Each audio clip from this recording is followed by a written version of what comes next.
राम मंदिर के प्रवेश द्वार पर लगाई गई हनुमान जी की मूर्ति, इसके अलावा कई अन्य मूर्तियां भी की गई प्रवेश द्वार पर स्थापित।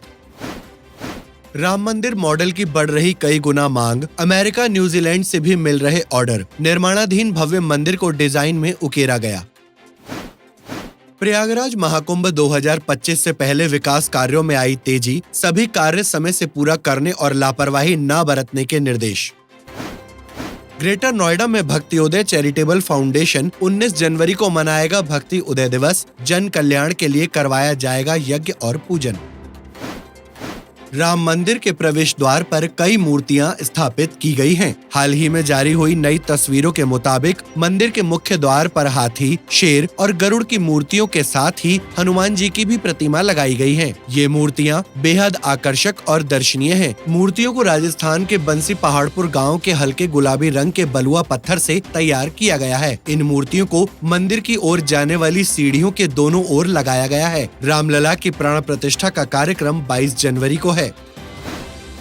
अयोध्या के निर्माणाधीन राम मंदिर में प्राण प्रतिष्ठा समारोह से पहले लकड़ी से बनी मंदिर की प्रतिकृति यानी मॉडल की मांग कई गुना बढ़ गई है। इस प्रतिकृति को बनाने वाली एक व्यावसायिक संस्था ने दावा किया कि अमेरिका और न्यूजीलैंड से भी मॉडल की खरीद के ऑर्डर मिल रहे हैं। मॉडल में भव्य राम जन्मभूमि के डिजाइन को दर्शाया गया है। यही नहीं, भगवान राम के नाम वाली धातु की अंगूठियां, लॉकेट, कपड़े और सजावट की अन्य वस्तुएं भी दुकानों पर हाथों हाथ बिक रही हैं। 22 जनवरी को रामलला की प्राण प्रतिष्ठा होनी है।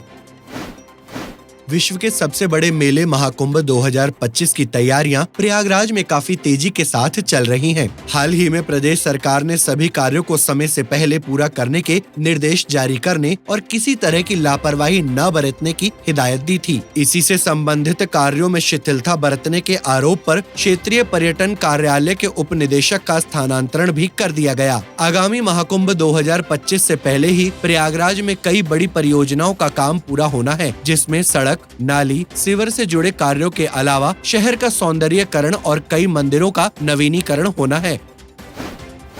भक्तियोदय चैरिटेबल फाउंडेशन की ओर से ग्रेटर नोएडा के भाईपुर ब्रह्मांडन भक्तियोदय कार्यालय में हर साल की तरह इस साल भी 19 जनवरी का दिन भक्ति उदय दिवस के रूप में मनाया जाएगा। जगत कल्याण की भावना के अनुरूप इस आयोजन में आने वाले सभी श्रद्धालुओं के कल्याण के लिए वैदिक कष्ट निवारण यज्ञ और पूजन का आयोजन होगा, जिसमें भक्त अपनी ओर से आहुतियां डालकर अपना और अपने परिजनों का कल्याण सुनिश्चित कर सकते हैं।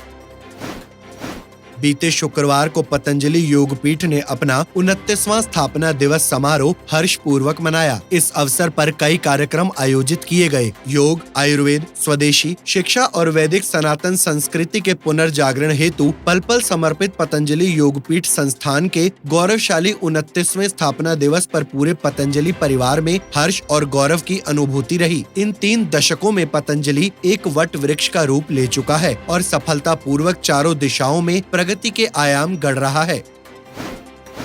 नए साल का स्वागत करने आए श्रद्धालुओं ने 10 दिनों में साईं बाबा के दर्शन के साथ ही भरपूर दान भी दिया। जानकारी के मुताबिक 23 दिसंबर से 1 जनवरी के बीच 8 लाख श्रद्धालुओं ने शिरडी के साईं बाबा मंदिर में माथा टेका और इन दिनों में 7 करोड़ 80 लाख रुपए दान के रूप में भी दिए। मंदिर के दान काउंटर पर 3 करोड़ 53 लाख और ऑनलाइन दान में 4 करोड़ 21 लाख रुपए प्राप्त हुए। 32 लाख रुपए का सोना और 7,67,000 रुपए कीमत की चांदी अर्पण की गई। कुल मिलाकर मंदिर को लगभग 16 करोड़ रुपए का दान दिया गया।